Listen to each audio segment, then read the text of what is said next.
January 18th, 1928, Volume 23. How the Virgin is isolated in her glory, and how she awaits the cortege of the other queens, so as to have her retinue. How the works of God hold hands among themselves. How the manifestations on the divine will be the gospel of his kingdom. The issue about the writings. Necessity of the first priests of the kingdom of the Fiat. I was continuing the acts in the divine will, and I said to myself, oh, how I would like to enclose myself in the prime act of God, in order to do everything with one single act, so as to be able to give to my Creator all the love, all the glory, his very beatitudes and infinite joys, to be able to love him and glorify him as he glorifies and loves himself. What would I not give him if I were present in that prime act of the divine Fiat? I would lack nothing to make my Creator happy with his own happiness.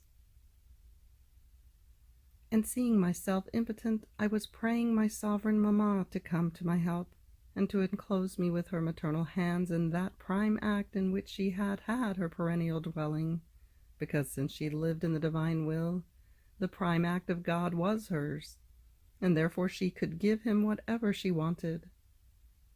But while I was thinking about this, I said to myself, how much nonsense I am speaking. But my lovable Jesus, moving in my interior, told me, my daughter, the Queen of Heaven, in her glory and greatness, is as though isolated.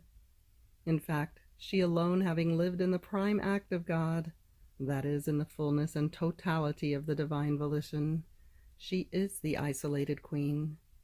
She does not have the cortege of other queens who surround her and match her in the glory and greatness that she possesses. She finds herself in the conditions of a queen who is surrounded by damsels, by page boys, by faithful friends who give her honor and keep her company. However, no other queen equal to her gives her the great honor of surrounding her and of keeping her company. What would be a greater honor for a queen of the earth? To be surrounded by other queens equal to her, or by people inferior in condition, in glory, in greatness, and in beauty?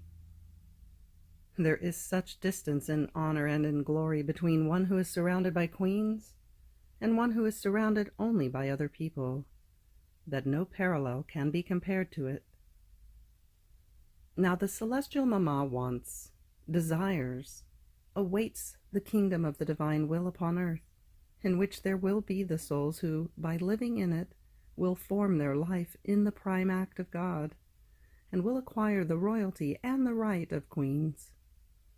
All will see, impressed in them, an indelible character, that they are the daughters of the divine King, and as daughters, to them is due the title and the right of queens. These souls will have their dwelling in the divine royal palace. Therefore they will acquire nobility of manners, of works, of steps, of words. They will possess such science that no one will be able to equal them. They will be invested with such light that the light itself will announce to all that here is a queen who has lived in the royal palace of my will.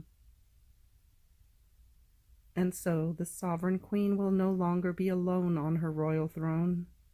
She will have the other queens who will surround her. Her beauty will be reflected in them. Her glory and greatness will find the ones in whom it can pour itself. Oh, how honored and glorified she will feel.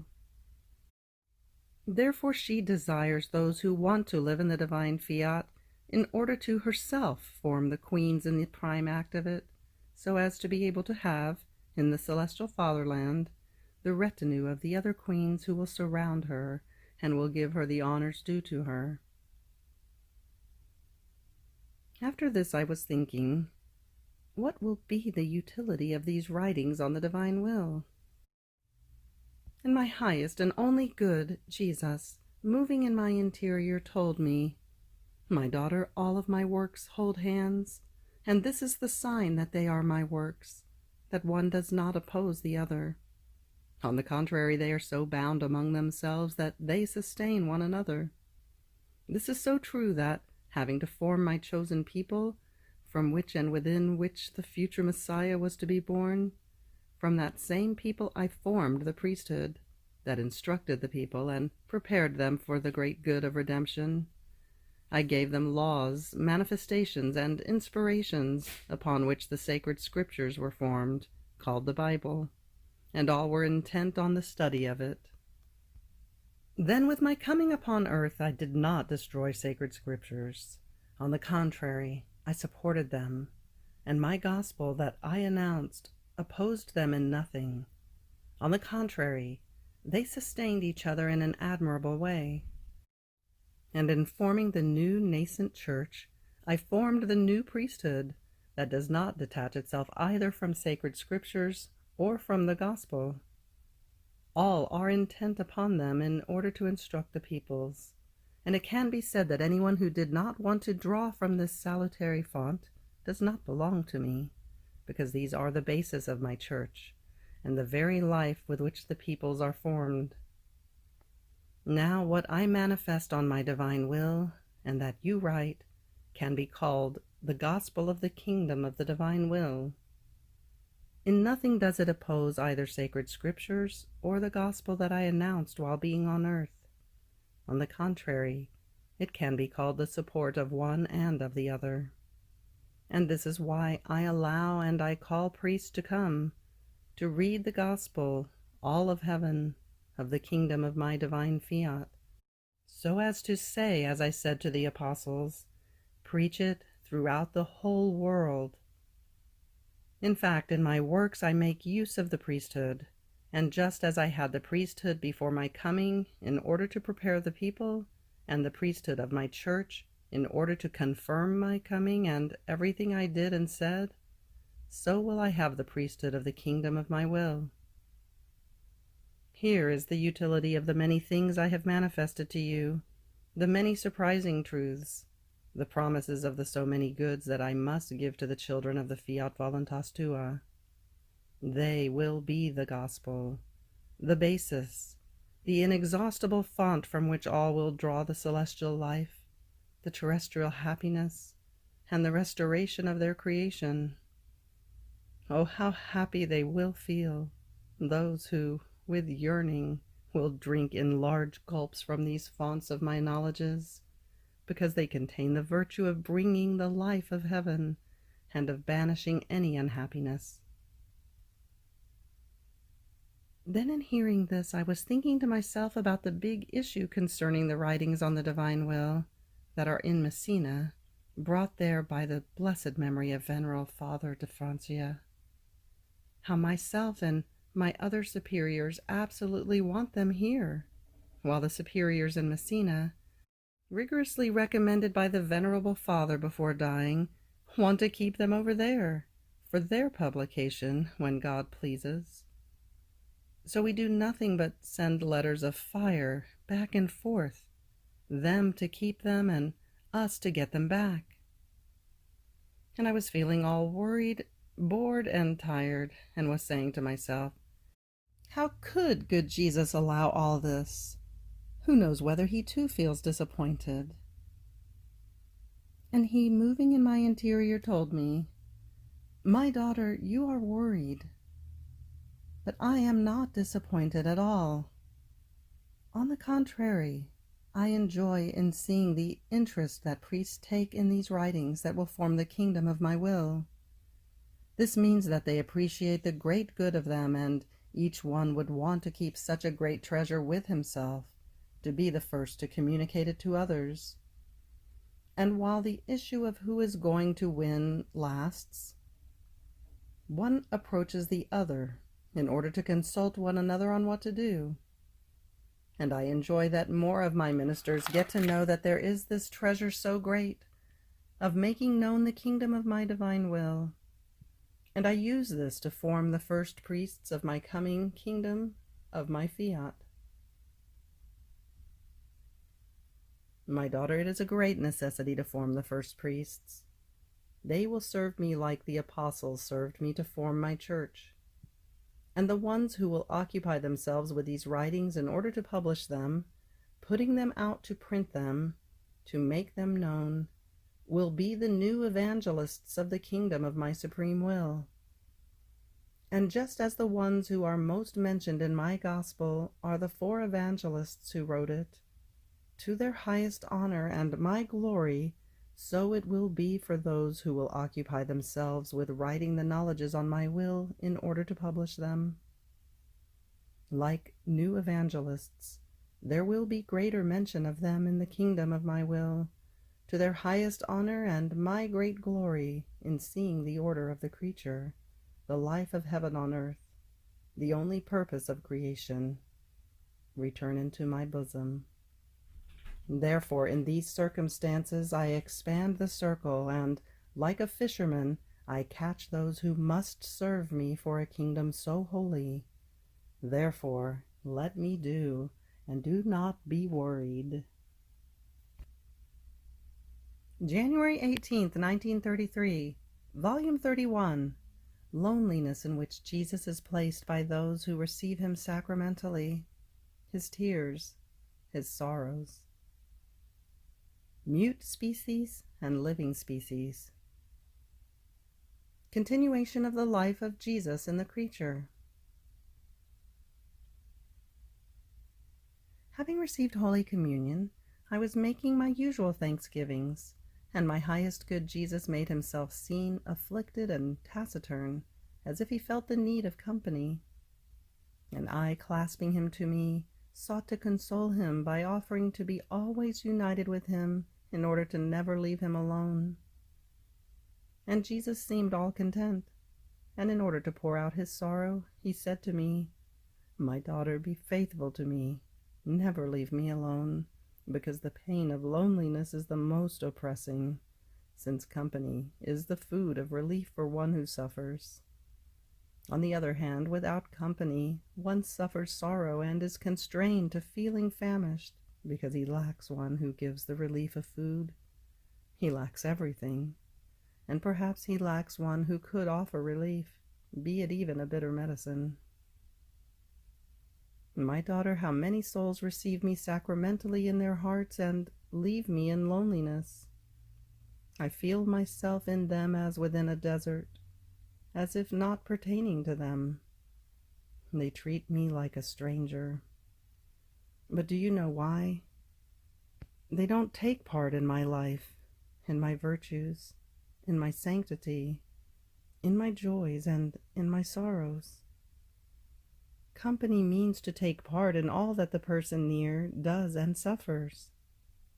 Therefore, receiving me and not taking part in my life is for me the most bitter loneliness. And remaining alone, I cannot tell them how much I burn with love for them. And therefore my love remains isolated my sanctity, my virtues, my life. In sum, everything is loneliness inside of me and outside of me.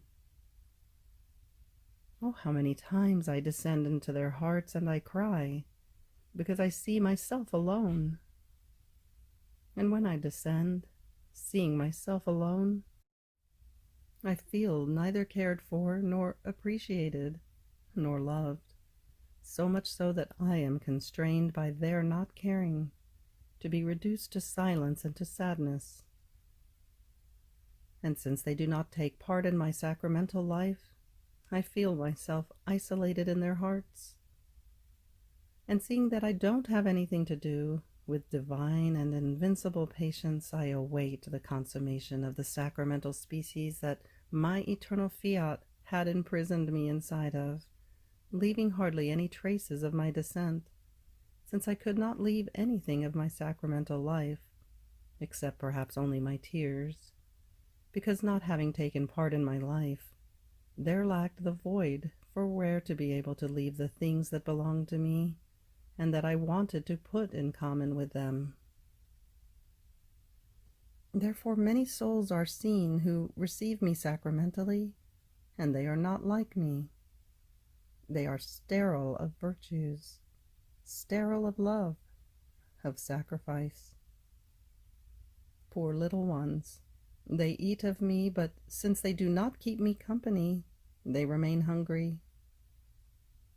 Ah, in how many straits of sorrow and of cruel martyrdom my sacramental life is placed!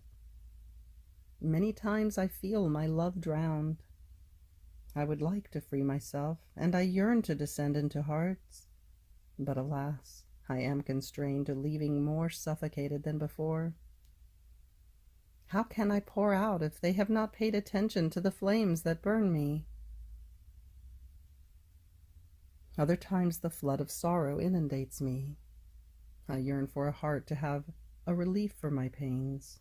But what? They would want that I take part of them, not they of me.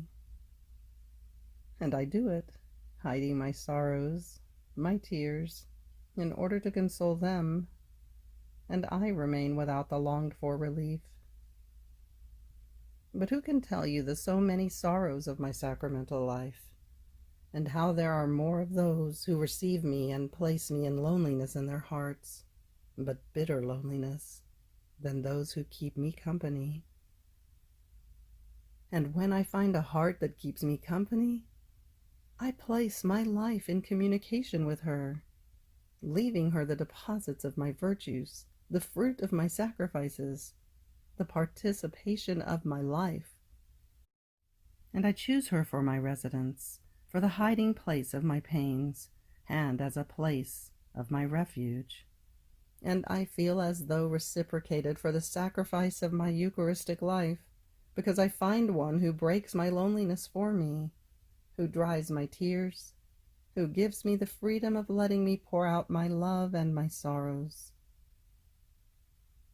It is they who serve me as living species, not like the sacramental species that gives me nothing, that only hides me. The rest I do by myself, all alone. They do not tell me a word that breaks my loneliness. They are mute species. On the other hand, in souls who use me as living species, our life develops together. We beat with one single heartbeat, and if I see her disposed, I communicate to her my pains, and I continue my passion in her. I can say that from the sacramental species, I pass to the living species, in order to continue my life on earth, not alone, but together with her. You must know that pains are no longer in my power, and I go asking for love from these living species of souls, who make up for what is lacking to me. Therefore, my daughter, when I find a heart who loves me and keeps me company, giving me the freedom to do what I want, I arrive at excesses, and I do not care about anything else. I give everything, so that the poor creature feels drowned by my love and by my graces, and then my sacramental life does not remain sterile any more when it descends into their hearts. No, it reproduces me, bilocating and continuing my life in her.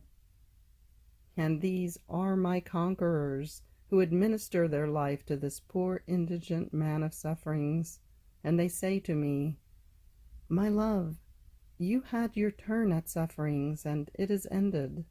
Now it is my turn. Therefore let me make up for you and suffer in your place." And oh, how content I am! My sacramental life remains at its place of honor, because it reproduces other lives of itself in creatures. Therefore I want you always together with me, so that we live together, and you take to heart my life, and I yours. End of January 18th. Fiat.